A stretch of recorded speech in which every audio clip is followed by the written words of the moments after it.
तो चलें, तो मुझे लगता है कि आज की जर्नी स्टार्टिंग की जाए।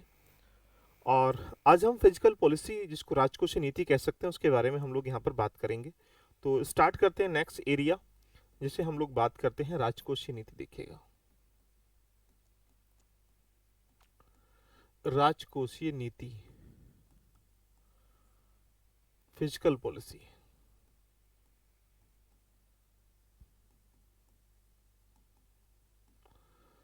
Would you mean of the physical policy? तो I think you can say only one step में, अगर हम लोग डिफाइन करना चाहें इसका, तो यहां पर देखा जाए तो एक वित्तीय प्रणाली है, फाइनेंस सिस्टम है। देखिएगा,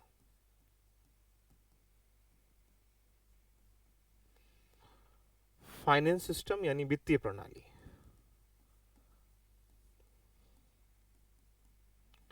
इन द सेंस कहा जाए तो बजट। देखिएगा, बजट शब्द संविधान में उल्लेखित नहीं है, वित्तीय प्रणाली का जो उल्लेखित वर्णन है संविधान में कर रखा है। तो आर्टिकल 112, 102 इसके बारे में डिफाइन भी करता है। तो यानी ये क्या है, जो यानी एक वर्ड में कहा जाए तो यहाँ पर दो चीजें आपके सामने, सरकार के द्वारा अनुमानित एक आय होती है और एक व्यय होता है। उसका जो वितरण करते हैं, डिस्ट्रीब्यूशन करते हैं, उसको हम लोग राजकोषीय फिजिकल पॉलिसी में हम लोग काउंटिंग करते हैं। क्लियर? तो आई थिंक ये प्रकार से कह सकते हैं। तो यहाँ पर कह सकते हैं कि अनुमानित, एस्टिमेट, अनुमानित जो आय है, यानी जो एस्टिमेट इनकम, और जो अनुमानित व्यय है। देखिएगा,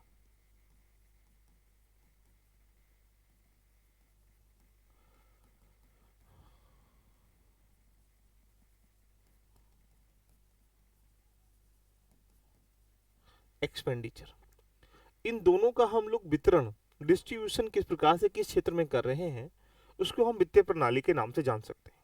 इसीलिए जब हम एस्टिमेट करते हैं इसको, तो तीन आधार पर हम लोग यहाँ पर रेडी करते हैं। फर्स्ट इज आने वाले वर्ष का अनुमान, यानी क्या होता है, आने वाले वर्ष का अनुमान लगाते हैं, यानी जिसको हम लोग कमिंग ईयर कह सकते हैं, जिसको हम लोग सत्र कह सकते हैं, बजट सत्र कह सकते हैं। देखिए, बजट वर्ष कह सकते हैं। सेकेंड पॉइंट है जो हमारे पास चालू वर्ष है, जो करंट ईयर है। देखिएगा, चालू वर्ष का अनुमान। दिखेगा, और एक होता है हमारे पास विगत, जो एक प्रकार से पिछले वर्ष का वास्तविक एक प्रकार से सर्वेक्षण करते हैं, ब्यौरा लेते हैं। तो बोलेंगे सर यहां से विगत। देखेगा, विगत वर्ष का अनुमान। इसको अगर हम देखा जाए, जैसे अभी बजट जो पेश होगा 2025-26 का बजट पेश होगा, तो चल कौन सा रहा होगा, 2024-25 चल रहा होगा। इससे पहले कौन सा हुआ, 2023-24 हुआ होगा। देखिएगा, तो यहाँ पर क्या होगा, 2023-24। तो 23-24 क्या है, विगत वर्ष है, एग्जैक्ट ईयर है, कंप्लीट ईयर है। ये क्या है, करंट ईयर है जो चल रहा है। ये क्या है, कमिंग ईयर है। यानी कुल मिला के जो वित्तीय प्रणाली है, इनके आधार पर हम एस्टिमेटेड इनकम का, एस्टिमेटेड एक्सपेंडिचर है, इनका करने का क्या करते हैं, प्रयास करते हैं। इसलिए हमारे देश में जो बजट है उसको कई भागों में डिस्ट्रीब्यूटिंग कर रखा है। इसके बारे में थोड़ा प्यार से समझ देखिएगा। बजट एक होता है सामान्य, कंप्लीट बजट। अब ये समझेंगे जनरल बजट तो अलग आ जाएगा, लेकिन बट हम समझना चाहते हैं, ये तो एक वो बजट है जो एग्जाम्पल बेस पे कह सकते हैं, जो पूरे वर्ष का जाए। एक होता है वॉट ऑन अकाउंट। देखिएगा, वॉट ऑन अकाउंट बजट। और इसके बाद की कहानी जो है वो क्या है, अंतरिम बजट, जिसको हम लोग इंतरिम बजट के नाम से जान सकते हैं। ये दो क्वेश्चन बहुत बार पूछने का प्रयास करता है, what is the difference between the what on account budget पे या अंतरिम बजट पे क्या होता है। यानी ये जो बजट है हर साल पेश किया जाता है, तो यहाँ पर कह सकते हैं कि यह हर साल पेश होता है, एवरी ईयर प्रेजेंट, हर साल पेश किया जाता है, पहला। दूसरे अगर पैरामीटर की हम लोग बात करेंगे, तो ये फरवरी से लेकर अप्रैल तक के गवर्नमेंट के जो खर्चे होते हैं, देखिएगा, उनके पूरा करने के लिए, एक प्रकार से कह सकते हैं खर्चों को पूरा करने के लिए, क्योंकि तब तक बजट पास नहीं हो पाता है, तो यहाँ पर कह सकते हैं कि जो फरवरी से लेकर अप्रैल तक का जो टाइम पीरियड है, सरकार के खर्च के लिए इसको हम प्रस्तुत करते हैं बॉटम अकाउंट के रूप में। अभी तो इसमें बहुत सारी चीज़ें निकल के यहाँ से आ जाएंगी। यानी सिर्फ खर्च का 1/6 भाग हम यहाँ रख देते हैं, यानी कह सकते हैं जो एक्सपेंडिचर है सॉरी 1/6 भाग रख देते हैं। इसके साथ साथ देखा जाए सामान्यतः ये 2 महीने का और अधिकतम इसे 6 महीने का हम प्रस्तुत कर सकते हैं। तो यहाँ पे कह सकते हैं जो टाइम पीरियड होता है इसका, टाइम पीरियड जो है मिनिमम 2 मंथ है और जो मैक्सिमम है देखिएगा वो 6 मंथ का। तो बॉटम अकाउंट का अगर एक ही वर्ड में समझा जाए तो बॉटम अकाउंट जो बजट होता है सरकार के खर्चों को पूरा करने के लिए यहाँ पर एक प्रकार से कुछ नीतिगत रूप से कुछ पैसा रख दिया जाता है, उसको हम बॉटम अकाउंट के नाम से जानते हैं। अच्छा, अंतरिम वर्ष के रूप में देखा जाए, इसको अगर देखें तो ये एक आधार है। क्या सिर्फ चुनावी साल में हम इसको पेश करते हैं तो क्या बोलेंगे, सिर्फ चुनावी साल में।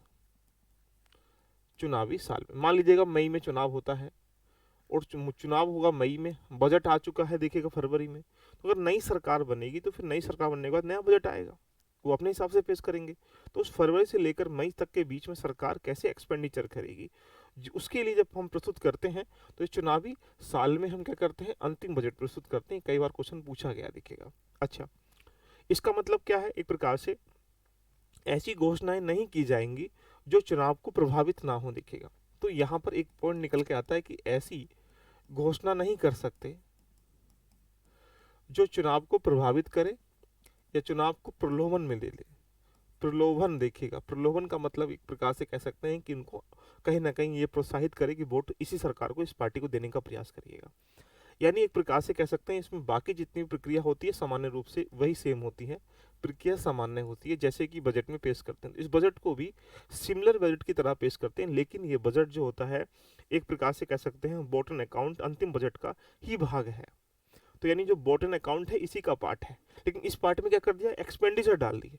इस पार्ट में क्या डाल दिया, इसको सब कुछ मिला के डाल दिया गया। तो यहां पर कह सकते हैं बॉटम अकाउंट ऑन अकाउंट अंतरिम बजट का ही पार्ट है।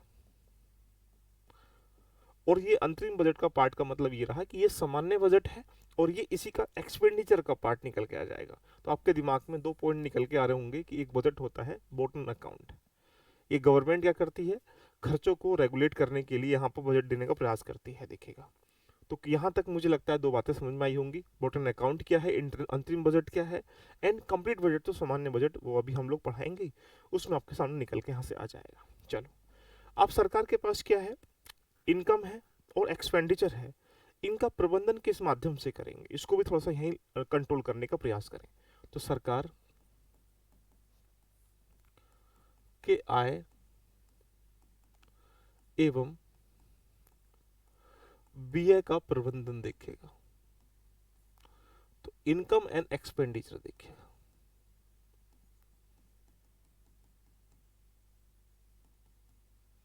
Management, management of income and expenditure देखिएगा। तो आपको पता है इसके लिए हमारे पास क्या अकाउंट है देखिएगा, और हमारे पास समान रूप से 3 अकाउंट ये कार्य करते हैं। बहुत जबरदस्त टॉपिक है। एक कॉन्सोलिडेटेड फंड है,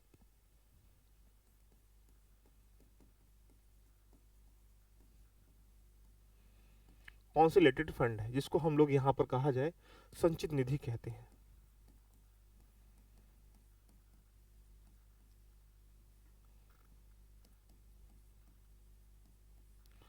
आर्टिकल 260 का 1 देखेगा।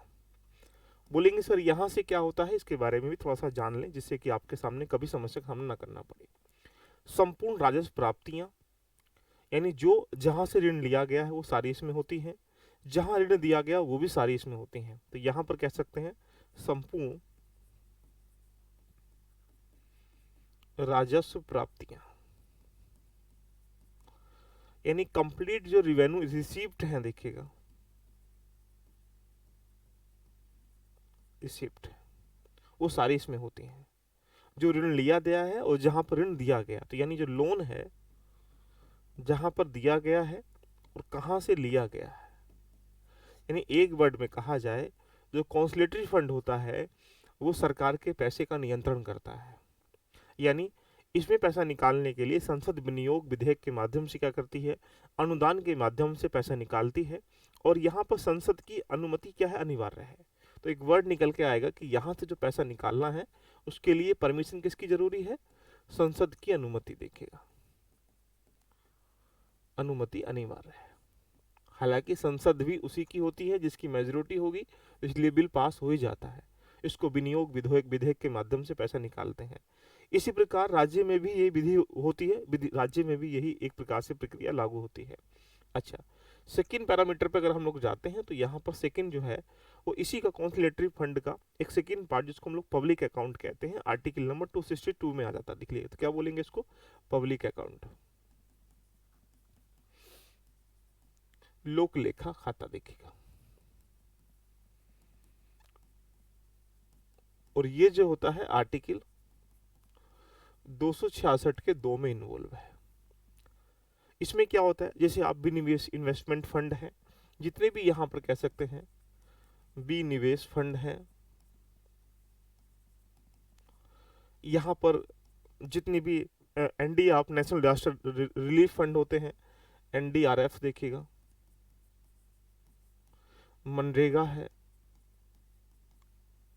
इनके अलावा जितनी भी हमारे पास राष्ट्रीय क्लीन इंडिया फंड है, प्रोविडेंट फंड है, पोस्टल इंश्योरेंस है, मनी है, यानी सरकार का एक प्रकार से कह सकते हैं एग्जाम्पल बेस पे कि एक ऐसा खाता है जहां पर सरकार अपने कार्यों को आगे प्रोत्साहित करने काम करती है।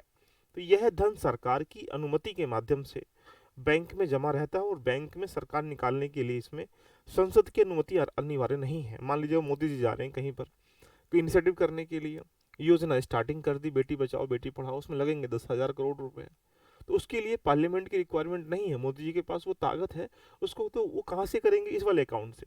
तो यहाँ पर कह सकते हैं कि इसमें संसद की अनुमति अनिवार्य नहीं है, संसद की अनुमति अनिवार्य नहीं है,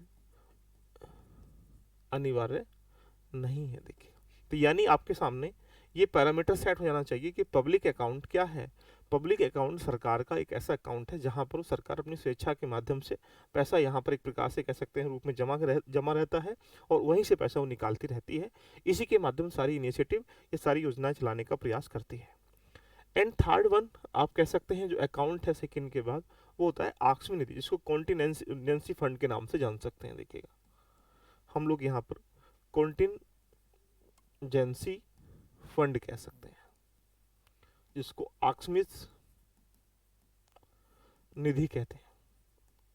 इसे आर्टिकल 267 के रूप में रखा गया है, 267। देखिएगा, ये क्या है, इसका आर्टिकल यानी अनुच्छेद है। देखिएगा, ये क्या है, इमरजेंसी के समय में आकस्मिक व्यय को करने के लिए राष्ट्रपति या राज्यपाल केंद्र के सापेक्ष में, राज्य के सापेक्ष में की अनुमति से धन यहाँ पर निकाल सकते हैं और संसद की अधिकत के माध्यम से धन निकाल कर इसमें उसमें जमा करते हैं। तो इस निधि का जो वर्चस्व किसके पास है, तो बोलेंगे राज्य स्तर पर केंद्र एवं राज्य के पास ये रहती है हमेशा। राष्ट्रपति उधर रहेगा, उधर राज्यपाल रहेगा। इनकी अनुमति से किसी इमरजेंसी, जैसे कोई बाढ़ आ जाती है या किसी अन्य घटनाएं हो जाती हैं, जैसे इस समय इसमें 2200 करोड़ रुपए इसमें पड़े हुए हैं, मिनिमम जो है इसमें 500 करोड़ रुपए रहने ही चाहिए। तो राष्ट्रपति की अनुमति से यहाँ से रिलीफ फंड में एक प्रकार से यहाँ डोनेट करने का हम लोग यहाँ पर प्रयास कर सकते हैं। तो आप समझ सकते हैं कि ये एक मेजर है जहां पर भारत सरकार इन अकाउंटों के माध्यम से क्या करती है, पूरे कंट्री को पैसे के रूप में रेगुलेट करती है। चलो आइएगा, हम समझते हैं अब बजट क्या है, क्योंकि बजट अभी आएगा तो उसके डाटा पढ़ लेंगे। अब डाटा से पहले अगर आपके पास ये कंटेंट होगा तो उस समय तो आपको दिक्कत नहीं आएगी कि रिवेन्यू रिसिप्ट क्या होता है, कैपिटल रिसिप्ट क्या होता है, डेफिसिट क्या होते हैं, ये डायरेक्टली समझ में आ जाएगा। इसलिए स्टैटिक पार्ट कवर होते ही जैसे ही बजट आएगा उसको भी पढ़ा देंगे, इकोनॉमी का आपका एरिया कवर होता है स्टार्टिंग चला जाएगा। देखो बजट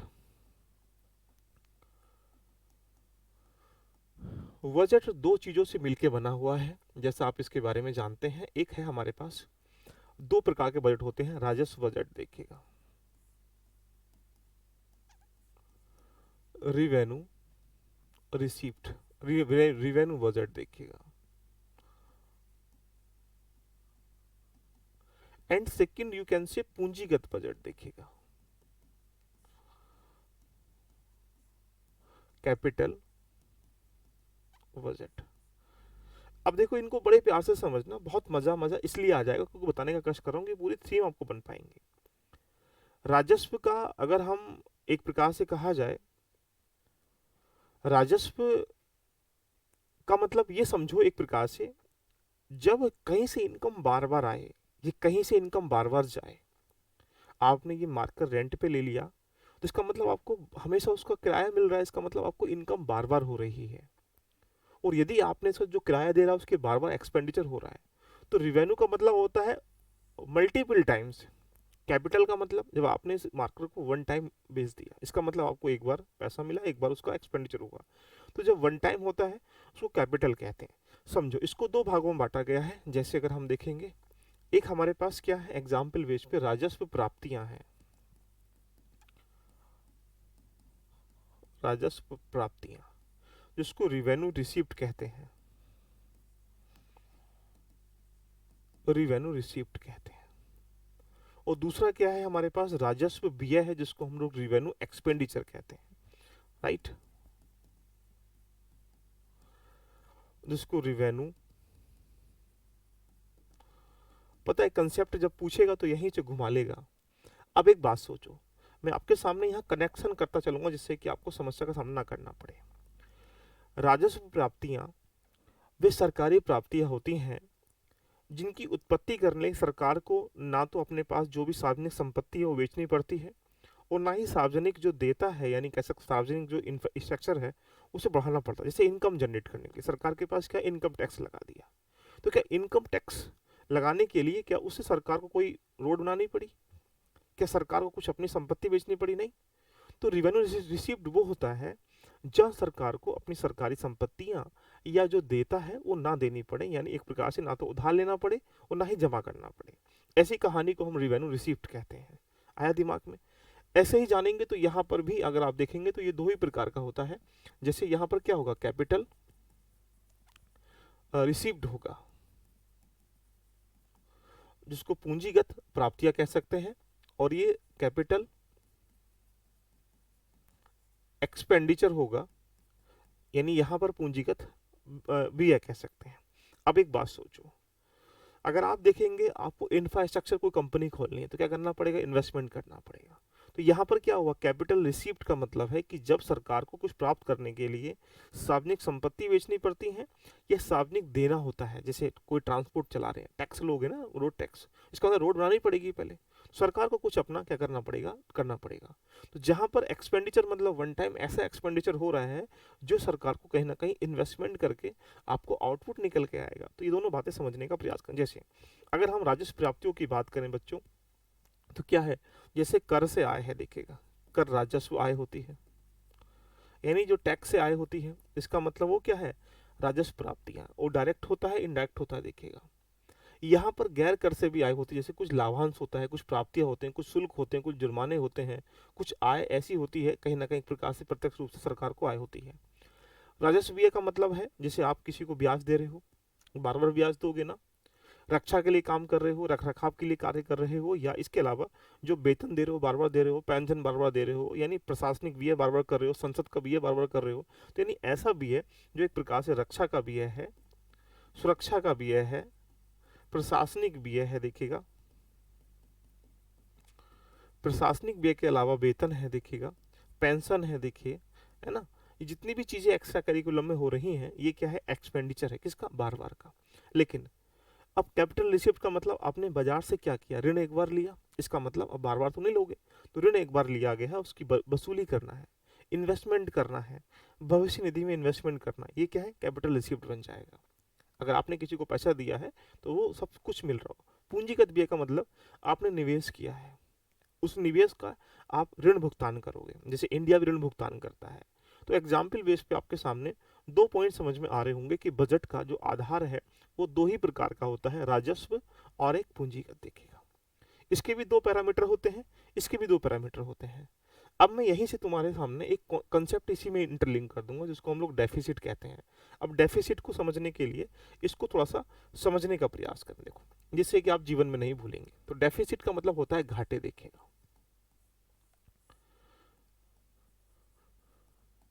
डेफिसिट। अब घाटे का जो सबसे पहला चरण है वो रहा है राजस्व घाटा, जिसको कह सकते हैं रेवेन्यू डेफिसिट। अब ये कब होगा, देखो समझो बड़े प्यार से। हमारे पास राजस्व प्राप्तियां, राजस्व व्यय ज्यादा हो, और क्या होता है, राजस्व प्राप्तियां कम होती हैं। तो अब मान लो आपका व्यय हो गया बार बार का 10 रुपए और इनकम हो रही है 8 रुपए की, इसका मतलब रेवेन्यू डेफिसिट कितना हुआ, 2 रुपए का।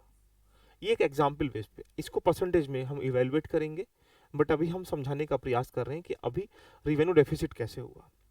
अच्छा, सेकंड पैरामीटर पे हम लोग क्या होता है, कैपिटल डेफिसिट देखेगा। कैपिटल डेफिसिट, जिसको हम पूंजीगत घाटा कहते हैं। तो पूंजीगत दो प्रकार की चीजें होती हैं, एक हमारे पास क्या है बोलेंगे, पूंजीगत व्यय है देखिएगा, यानी एक्सपेंडिचर है हमारे पास कैपिटल का, और क्या है, पूंजीगत प्राप्तियां हैं, पूंजीगत प्राप्तियां हैं। अब मान लो पूंजीगत जो व्यय हो रहा है वो कितना है, 10 रुपए मान लेते हैं समझाने के लिए, और वहां से भी आप कह सकते हैं 7 रुपए की इनकम जनरेट हो रही है, तो रियल में कितना घाटा हुआ, 3 रुपए का। तो आपने समझा कि तीन तरह की, दो तरह के अभी डेफिसिट को समझा है, एक रेवेन्यू डेफिसिट है, एक पूंजी डेफिसिट है। इसी को मैंने यहीं पर आपके सामने दिखाने का प्रयास किया था। जो बजट होता है, राजस्व प्राप्तियां हैं, राजस्व व्यय है, तो जब ये व्यय ज्यादा होगा, ये प्राप्ति कम होगी, तो रिवेन्यू जो डेफिसिट बन जाएगा वही बजट। और ऐसे ही अगर यहाँ पर एक्सपेंडिचर ज्यादा होगा, रिसीप्ट कम होगी, तो ये क्या बन जाएगा, रिवेन्यू कैपिटल डेफिसिट बन जाएगा। अच्छा, अब आपने क्या किया, इस डेफिसिट को आपस में दोनों को मिला लिया गया। अगर मैं इसको थोड़ा सा मिला लूं तो आपके सामने क्या हो रहा है, जो थर्ड डेफिसिट है वो क्या होता है, उसको बोलते हैं हम लोग राजकोषीय घाटा, फिजिकल डेफिसिट देखिएगा, राजकोषीय घाटा, जिसको क्या बोलते हैं, फिजिकल डेफिसिट कहते हैं। अब ये फिजिकल डेफिसिट का मतलब, एक पॉइंट दिमाग में रखिएगा, ये कंप्लीट जो एक्सपेंडिचर है देखिएगा, और कंप्लीट जो इनकम है, इन दोनों को आपस में एड ऑन कर लो। अब एक्सपेंडिचर हमारे पास क्या है, दो प्रकार का, एक कौन कौन सा है, रिवेन्यू एक्सपेंडिचर, और एक कौन सा है, कैपिटल एक्सपेंडिचर, राजस्व भी है और पूंजीगत भी है। इनकम भी दो प्रकार की है, आई थिंक यू कैन से, एक रिवेन्यू इनकम, रिवेन्यू रिसिप्ट, और एक कौन सी है बोलेंगे सर, कैपिटल रिसिप्ट। अब हमने क्या किया था, हमारे पास जो एक्सपेंडिचर हो रहे थे, ये रिवेन्यू कितना था बोलेंगे सर, एक्सपेंडिचर हो रहा है 10 रुपए का, ये भी कितना हो रहा है बोलेंगे सर, 10 रुपए का। तो एक्सपेंडिचर कितना, टोटल कितना बोलेंगे सर, 20 रुपए का। यहाँ से रिवेन्यू कितना इनकम जनरेट किया था आपने, रिसीव बोलेंगे सर 8 रुपए का। यहाँ से कितना हुआ बोलेंगे सर, 7 रुपए का। तो रिवेन्यू इनकम कितनी हुई, दोनों की इनकम बोलेंगे सर 15 रुपए। तो ऐसी कंडीशन से अगर 20 रुपए ये है, 15 रुपए ये है, तो आप कह सकते हैं कि सर रियल में अगर हम ये सोचें तो आप कह सकते हैं कि हमारा जो डेफिसिट हुआ है वो कितना हुआ, 5 रुपए का। तो ये क्या है, फिजिकल डेफिसिट है। मुझे लगता है कि इस पॉइंट को भी आपने बहुत अच्छे से कवर करा होगा। यहाँ तक बात कोई दिक्कत, what do you mean of the physical deficit. तो I think complete expenditure, complete receipt को आपस में ऐड ऑन कर दो, और दो ही प्रकार की रिसिप्ट होती है, दो ही प्रकार के हमारे पास एक्सपेंडिचर होता है। एंड थर्ड वन अगर हम लोग देखेंगे, उसको हम लोग प्राइमरी डेफिसिट कहते हैं, और यही क्वेश्चन यूपीपीसीएस ने इस बार पूछा गया था प्रीलिम्स में। देखिएगा, ये क्वेश्चन किसी भी लहजे से आपसे पूछ सकता है, तरीके पूछने के यही होंगे, कभी कभी इसकी थ्योरी लिख देगा कि राजस्व घाटे से आप क्या समझते हैं, तो वहां लिखेगा कि राजस्व प्राप्तियां माइनस राजस्व व्यय, ये लिख देगा राजस्व प्राप्तियां माइनस पूंजीगत व्यय। ये डिफाइन करना है तुमको, तब तुम्हारे दिमाग में पिक्चर नुमा बन पाएगी। अब लास्ट जो बनता है उसको बोलते हैं प्राथमिक घाटा। देखिएगा, प्राइमरी डेफिसिट देखिएगा, डेफिसिट। अब यहां से इसको समझने, तो अब सोचो इसमें हमने क्या किया, इसमें कुछ नया नहीं है, इसको हम 2011 के आसपास लेके आते। इसका मेन पर्पस ये था कि प्राइमरी डेफिसिट का मतलब था जो राजकोषीय घाटा हुआ है,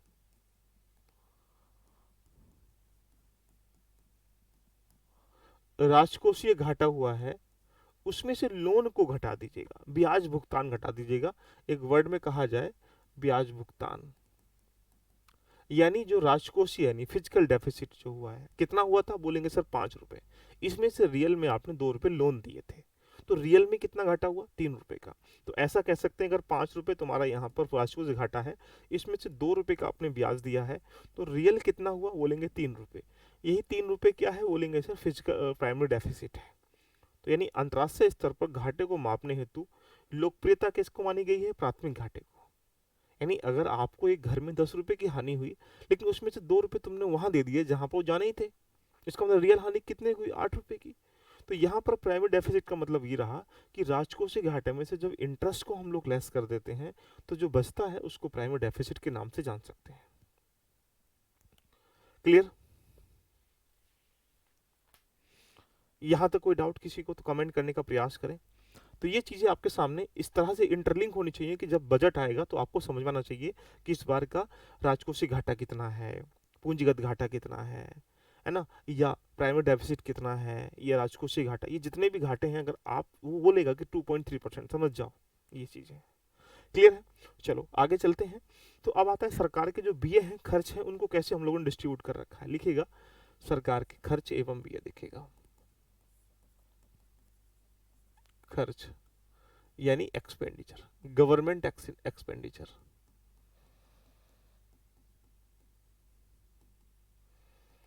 अब देखो हमने ये देखा जाए तो 2 प्रकार में इसके एक्सपेंडिचर को बांट रखा है। ये 2 प्रकार कौन कौन से हैं उसको भी आप अपने दिमाग में रखो। एक होता है प्लान एक्सपेंडिचर, देखिएगा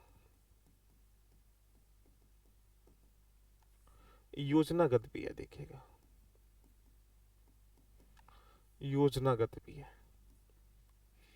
अब ये जो प्लान एक्सपेंडिचर का मतलब, जैसे केंद्र सरकार के द्वारा जो भी पंचवर्षीय योजना है, केंद्र राज्य के बीच में योजनाओं का व्यय कैसे करना है, यानी एक प्रकार से कह सकते हैं कि केंद्र एवं राज्य के अंतर्गत योजना का आधार पहले क्या था, बोलेंगे सर ये था जैसे पंचवर्षीय योजना है,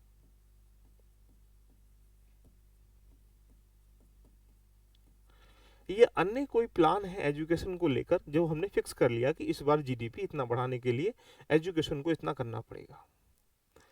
एक होता है हमारे पास यहाँ पर नॉन प्लान एक्सपेंडिचर, जिसको हम लोग गैर योजनागत कह सकते हैं।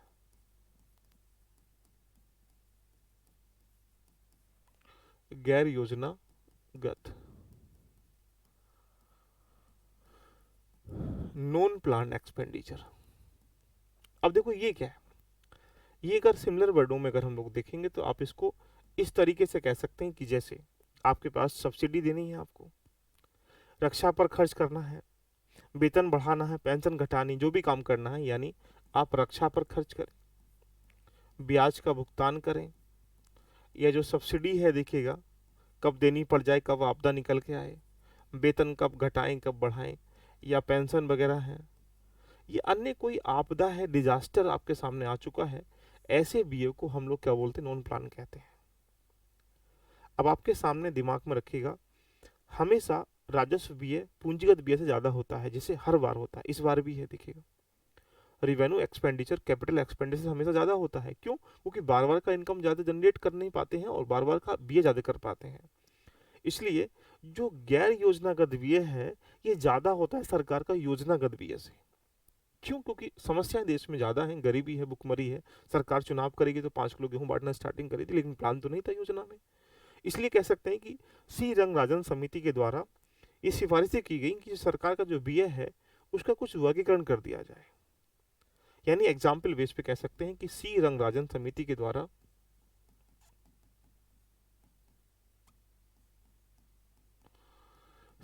द्वारा क्या किया जाए, व्यय का वर्गीकरण करा गया, व्यय का वर्गीकरण, क्लासिफिकेशन ऑफ एक्सपेंडिचर। अब जैसे ये जो यहाँ पर जो व्यय है ये वाला, इनने कहा कि सरकार जब भी योजनागत व्यय करती है इसका मतलब वो डेवलपमेंट व्यय करती है, इन द सेंस विकासात्मक व्यय करती है। इसको हम लोग क्या बोलते हैं अब, विकासात्मक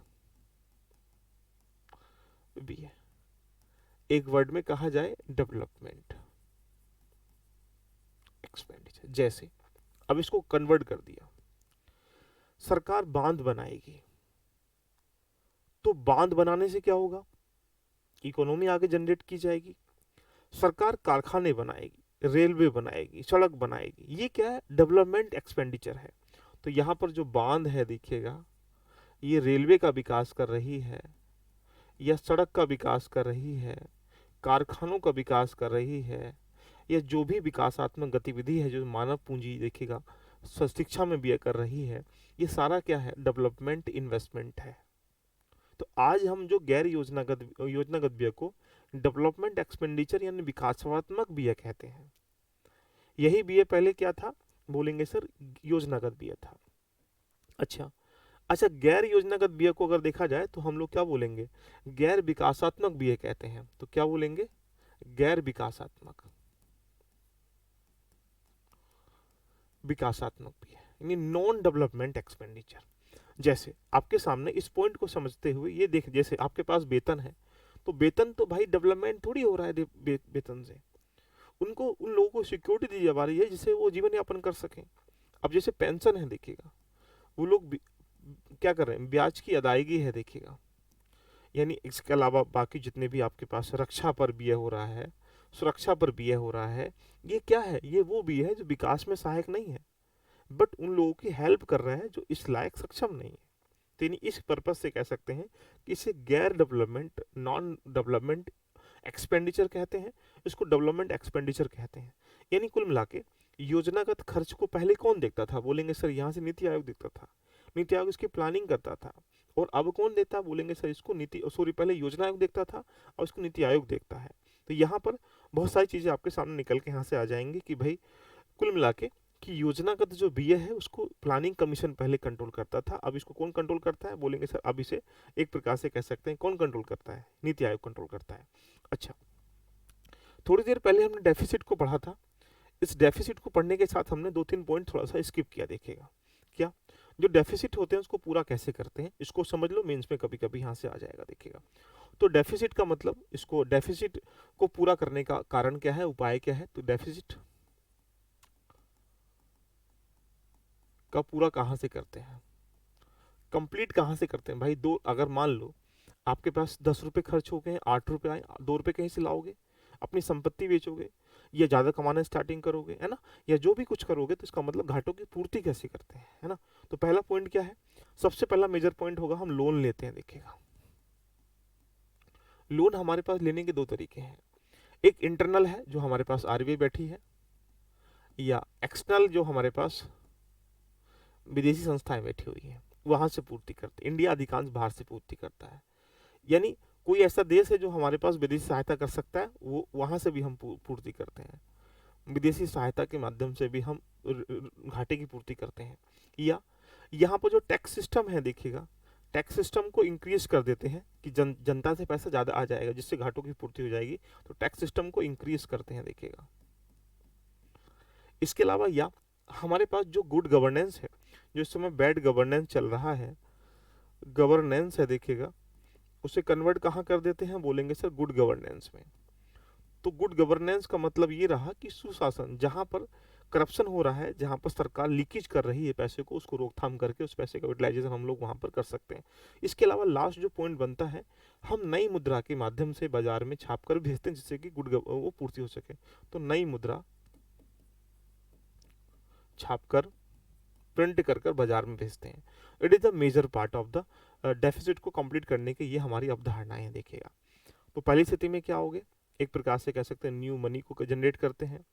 अच्छा, इसके अलावा हमें क्या करना चाहिए, अगर हमें घाटों को पूरा करना है या घाटे ही ना होए, तो इसके लिए हमें क्या करना पड़ेगा, इसके लिए कुछ प्रयास करने पड़ेंगे। तो राजकोषीय घाटा कम करने के लिए, राजकोषीय मतलब जो कंप्लीट घाटा हो रहा है उसे कम करने के लिए कौन कौन से हमें अप्रिसिएट गवर्नमेंट को भी करना चाहिए और जनता को भी करना चाहिए। आओ कुछ एग्जाम्पल बेस पे हम लोग यहाँ पर समझते हैं। तो लिखिएगा घाटे को कम करने के प्रयास। देखिएगा क्या कर सकते हैं, सुझाव भी दे सकते हैं यहाँ पर।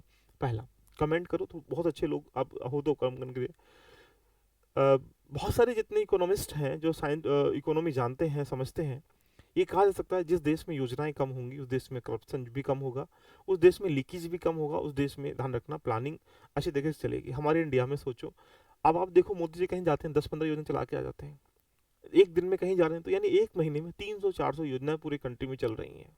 इसका मतलब केंद्रीय योजनाओं की संख्या के कम होने से घाटे कम होते हैं। लेकिन चलाते क्यों हैं? क्योंकि इंडिया में वोट बैंक की राजनीति है। अब सरकार नहीं जीतेगी तो चुनाव कैसे चले पाएगा? तो पहला पॉइंट क्या है? योजनाओं की संख्या में कमी। योजनाओं की संख्या में कमी देखेगा।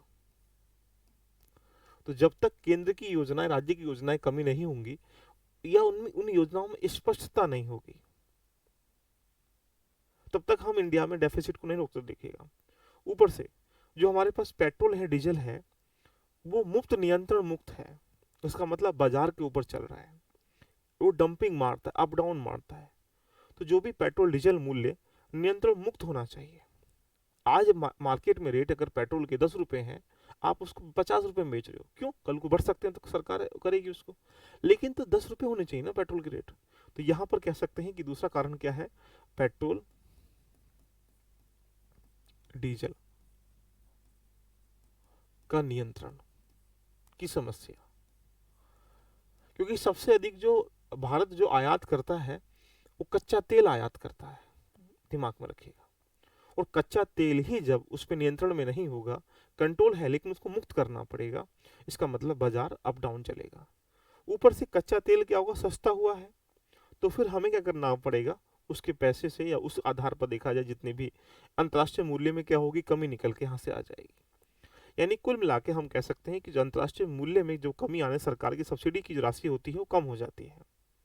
तो जनता के द्वारा और भी अगर हम देखेंगे, जो कि आज के समय में डायरेक्ट बेनिफिट ट्रांसफर हम लोग कर रहे हैं, जिसको हम लोग डीबीटी कह सकते हैं। देखिएगा, डीबीटी को हमें स्पष्ट करना पड़ेगा। जैसे आपके देखा होगा, हम लोगों ने जैम लेके आए थे, JAM, जनधन अकाउंट आधार मोबाइल। देखिएगा तो यहाँ पर DBT for LPG, DBT for account, DBT for अलग अलग सेक्टर में हम डिस्ट्रीब्यूट करना पड़ेगा।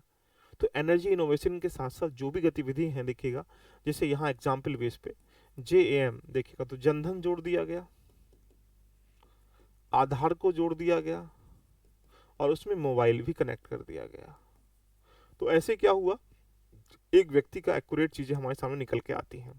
तो लगभग इंडिया में जितनी सब्सिडी कम देंगे उतना घाटा कम होगा। देखिएगा, सब्सिडी का कम किया जाए, क्योंकि इंडिया में चुनाव आते हैं। देखा है आपने, दिल्ली में इस समय चुनाव चल रहा है, दिल्ली में केजरीवाल क्या कर रहा है? बिजली मुफ्त दे रहा है, पानी मुफ्त दे रहा है। यार ये मुफ्त थोड़ी है, आप लोगों से खींचा गया पैसा है, उस पैसे का उपयोग दुरुपयोग करना पड़ रहा है। इसका मतलब मुफ्त कुछ नहीं मिलता संसार में। अब अगर मुफ्त मिलता तो फिर अस्पतालों में हवा क्यों पैसे से मिलती? अगर वो मुफ्त मिलती हवा तो फिर सरकारी, जब आपका टायर में पंचर हो जाता है तो आप हवा क्यों भरवाते हो पैसे देकर? फिर तो मुफ्त मिलनी चाहिए हवा भी। मुफ्त नहीं है, वो रोटेड पैसा है। आपके आपके ही पैसे का आपके ऊपर दुरुपयोग किया जा रहा है, जिससे कि लो बेटा ले जाओ। इसी प्रकार से 5 किलो गेहूं मिल रहा है, 12,000 रुपये शौचालय के लिए मिल रहे हैं निकालने के लिए, पेंशन मिल रही है, वेतन मिल रहा है। ये क्या है? ये मुफ्त नहीं है, आप ही का इंटरेस्ट का पैसा है, आप ही की देश की संपत्ति है। इसको सरकार यूटिलाइज करने के तरीके डिफरेंट डिफरेंट तरीके से फॉलो कर रही है। तो यहाँ पर हमेशा घाटे के दुष्परिणाम अगर देखेंगे तो यहाँ बहुत सारे देखने को मिलते हैं। वित्त मंत्रालय के आर्थिक कार्य विभाग के द्वारा प्रबंधन की जैसे रिपोर्ट पेश की जाती है घाटों के लिए, तो ये देखने को मिलता है कि निवेश जैसे हम ब्याज दर बढ़ा देते हैं तो इससे क्या होगा? निजी निवेश कम हो जाता है, और ब्याज दर घटाएंगे तो निवेश बढ़ जाता है। इसका मतलब सरकार कंट्रोल करती है। जैसे मान लीजिएगा आज पैसा 11 रुपये इंटरेस्ट पे मिल रहा है, अगर वो 2 रुपये इंटरेस्ट पे मिलना स्टार्टिंग करे तो लोगों के पास पैसा आ जाएगा, और पैसा आएगा तो इन्वेस्टमेंट करेंगे, इन्वेस्टमेंट करेंगे तो आय जनरेट करेंगे। इसका मतलब हमें मॉनेटरी पॉलिसी को कंट्रोल नहीं कर सकते, क्योंकि मॉनेटरी पॉलिसी कंट्रोल क्या करेगी? एक आधार पर अलग अलग तरीके से करने का प्रयास करता है। ऊपर से अगर हम सरकार ये चाहती है कि हमें लोगों का कल्याण करना है, तो कल्याण करने के लिए आपको उसको पॉलिटिकल एजेंडा मत मानिएगा। क्या आप 5 किलो गेहूं देकर लोगों का कल्याण कर सकते हैं? क्या आप सब्सिडी देकर लोगों का कल्याण कर सकते हैं? क्या आप अन्य गतिविधि में आप पेंशन देकर, वेतन देकर या कल्याण कर सकते हैं? ये तो तुम उन लोगों को सुरक्षा मुहैया करा पा रहे हो जो लोग सक्षम नहीं है। अब कल को वो आप 5 किलो गेहूं देना बंद कर दीजिएगा, वो तो असक्षम बन जाएंगे, तो आपने कल्याण कहाँ करा। कल्याण का मतलब होता है किसी बच्चे को उस लायक बना देना जो जीवन भर पर अपनी इकोनॉमिकल स्ट्रेंथ के आधार पर अपना जीवन यापन कर सके। आप सोचो, इमेजिन करना, सब लोग बड़े प्यार से ताली जरूर बजाना, देखिएगा इस इंडिया में एजुकेशन सिस्टम इतना डैमेज है। बच्चा एलकेजी यूकेजी से पढ़ना स्टार्टिंग करता है, 12th क्लास 12 साल लग जाते हैं, 3 साल वो रहे, कुल मिला के 15 साल में 12th कर लेता है। उसके बाद वो यूजी करता है, पीजी करता है। अगर ये सब कुछ करने के बाद, यूजी पीजी करने के बाद भी इंडिया में 20-25 साल जिस बच्चे ने एजुकेशन में दिए हों और वो 10,000 15,000 की नौकरी नहीं कर पा रहा हो, नौकरी नहीं मिल पा रही हो उसको, इकोनॉमिकल उसके पास इतनी नॉलेज नहीं हो पाई जिससे पैसा कमा सके, इसका मतलब बच्चे में कमी नहीं है, एजुकेशन सिस्टम में कमी है। और एजुकेशन सिस्टम में कमी होगी तो पैसा जनरेट नहीं कर पाएगा, वो पैसा जनरेट नहीं करेगा तो इकोनॉमिकल हानि होंगी, और जहां इकोनॉमिकल हानि होती है सोशल हानि होती है। भाई एक बात सोचो, घर में रिश्ते किस चीज के आज के समय में, तुम अपने घर परिवार में रहते होगे, भैया रुपया है, जो पैसा कमाता है उसकी वैल्यू अलग है, जो पैसा नहीं कमाता उसकी वैल्यू अलग है। इसका मतलब पैसा सब कुछ है, इसका मतलब आपको बच्चों को, यूथ को पैसा कमाने की प्रवृत्ति में डालना पड़ेगा। देश, ठीक है देश चलेगा भाईचारे से, समाजवाद से, सब चीज लोगों से, लेकिन वर्ल्ड कैसे चलेगा। भाई वर्ल्ड में टेक्नोलॉजी लेके आनी है, इनोवेशन करना है, रिसर्च करने हैं, इनके लिए पैसा चाहिए। घर में अगर तुम खाना नहीं खाओगे, खाना खाने के लिए, जीवन यापन करने के लिए पैसा चाहिए। अब जो बच्चा 25 साल सरकार को दे रहा है इसलिए कि भाई हम सरकार को इसलिए दे दिए क्योंकि हमारा एजुकेशन सिस्टम बढ़िया हो जाए, अब हमने बिलीव कर लिया, हम पढ़ रहे हैं, कैलकुलस पढ़ रहे हैं, त्रिकोणमिति पढ़ रहे हैं, देखिएगा इधर से ये वाला सब पढ़ रहे हैं, 10th में ये सब पढ़ रहे हैं, देख लीजिएगा। यानी सोचो 20-25 साल वो बच्चा एजुकेशन को देता है, और एजुकेशन रिटर्न क्या दे रहा है उसको, मतलब वो एजुकेशन इंडिया का 10-15-20 साल के बाद भी उस बच्चे को 10,000 15,000 रुपए के लायक काबिल भी नहीं बना पा रहा है, तो गंभीर विषय है नहीं है। तो ये डेफिसिट तो नॉर्मली होगा ही होगा, देखिएगा। इसलिए लोग क्या करेंगे, अब भाई इस देश के ऊपर कलंकित चीजें इसलिए हैं क्योंकि लोग यह हैं आपके ऊपर टिके हुए हैं। लोग, सरकार सब्सिडी देगी, लोग 5 किलो गेहूं मिलेंगे, निकालने के लिए शौचालय मिलेगा, रहने के लिए अपने स्वास्थ्य आवास मिल जाएगा, कोई दिक्कत आएगी स्वास्थ्य अस्पताल फ्री करवा देंगे, उसके बाद कोई दिक्कत तो हम लोग यहाँ पर भत्ता दे देंगे। इसका मतलब डेफिसिट तो नॉर्मली होने हैं, ये तो मतलब नहीं बन रहा। जिस दिन ये चीजें खत्म होना स्टार्टिंग हो जाएंगी उस दिन डेफिसिट ऑटोमेटिकली कम होना स्टार्टिंग हो जाएंगे। घर में अगर 10 लोग हैं, 10 कमाना स्टार्टिंग कर दें, कोई दिक्कत का विषय नहीं है। घर में 1 लोग है, 10 लोग खाने वाले हैं, डेफिनेटली हानि हानि होनी, देखिएगा चाहे एक आदमी 1 लाख 10 लाख कितने कमा लीजिएगा। ठीक है, तो ये रही आज की क्लास, मुझे लगता है कि आपको क्लास अच्छी लगी होगी। बाकी इसके जो अगला एरिया है उसको हम लोग बजट आने के बाद चीज़ों को हम लोग कंपाइलेशन कर लेंगे। तो कभी अगर मेंस